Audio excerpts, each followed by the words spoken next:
What's going on, y'all? My name is Charles, and today we're going to be reading from Hebrews, the 12th chapter. Beginning at the first verse.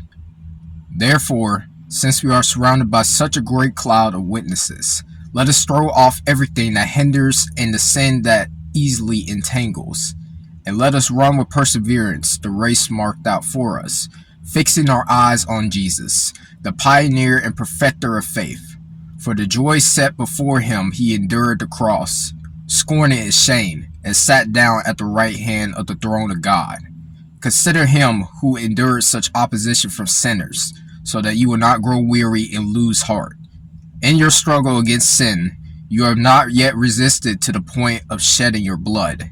And have you completely forgotten this word of encouragement that addresses you as a father addresses his son?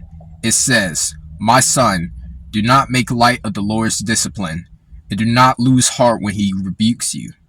Because the Lord disciplines the one he loves, and he chastens everyone he accepts as his son.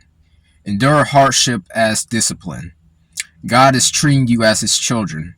For what children are not disciplined by their father? If you are not disciplined, and everyone undergoes discipline, then you are not legitimate, not true sons and daughters at all. Moreover, we have all had human fathers who disciplined us, and we respected them for it. How much more should we submit to the Father of spirits and live? They disciplined us for a little while as they thought best, but God disciplines us for our good, in order that we may share in his holiness. No discipline seems pleasant at the time, but painful. Later on, however, it produces a harvest of righteousness, and peace for those who have been trained by it. Therefore, strengthen your feeble arms and weak knees.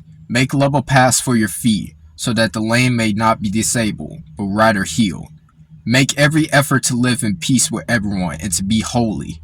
Without holiness, no one will see the Lord. See to it that no one falls short of the grace of God, and that no bitter root grows up to cause trouble and defile many. See that no one is sexually immoral, or is godless like Esau, who for a single meal sold his inheritance rights as the oldest son. Afterward, as you know, when he wanted to inherit this blessing, he was rejected. Even though he sought the blessing with tears, he could not change what he had done.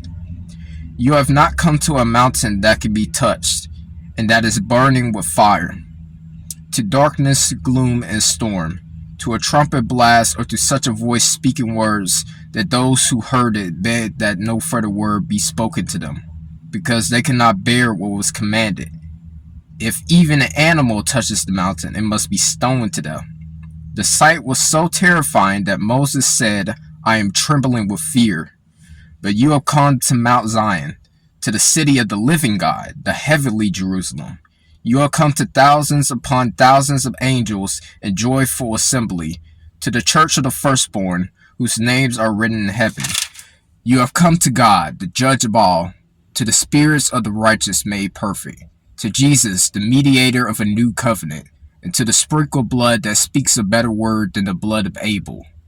See to it that you do not refuse him who speaks. If they did not escape when they refused him who warned them on earth, how much less will we if we turn away from him who warns us from heaven? At the time his voice shook the earth. Yeah. But now he has promised, once more, I will shake not only the earth, but also the heavens.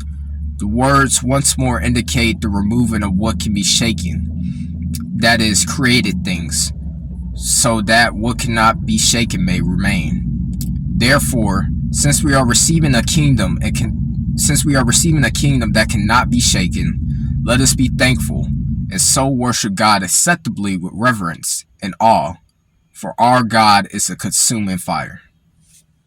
And there you go. That is our Bible reading for today. So, yeah, hope you all have a good day. God bless you, and I'll see you in the next one.